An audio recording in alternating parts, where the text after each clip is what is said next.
Est-ce que vous voyez la différence entre ici et ici? Ici, c'est une roche massive, c'est un gneiss, il y a une foliation. Et ici, c'est un assemblage de débris.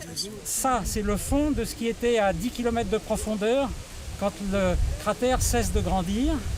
Une carotte tout juste remontée d'une profondeur de 82 mètres et l'on découvre le plancher de l'astroblème de Rochechouart. Formée il y a 200 millions d'années, unique en France, la structure météoritique de Rochechouart-Chassenon a été peu étudiée.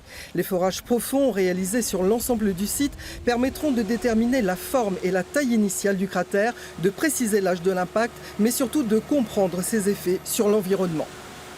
Quels sont les effets que ça produit d'un point de vue mécanique, comment ça se fait. Et d'un point de vue thermochimique, c'est qu'est-ce qu'un impact modifie dans son environnement et quelles sont effectivement les incidences que ça peut avoir sur le vivant. Alors on connaît les grandes extinctions, ça peut détruire, mais ça peut détruire une planète aussi. La Lune résulte de cela, mais ça construit aussi. Et ça construit des conditions qui sont favorables à l'habitabilité des planètes.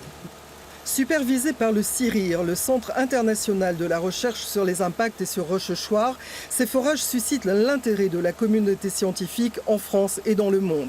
Dès 2018, une cinquantaine de chercheurs travailleront sur les carottes extraites du sol limousin. Un projet porté par la communauté de communes Portes Océane du Limousin pour valoriser son territoire. Une collectivité comme la nôtre s'engager dans la période actuelle dans une telle aventure, c'est vraiment quelque chose on va dire d'inédit, et vraiment au service d'un territoire que nous voulons vraiment fédérer autour de cette identité météoritique. Avec ce projet d'envergure, l'astroblème de Rochechouart pourrait devenir un laboratoire naturel au bénéfice de la recherche scientifique internationale.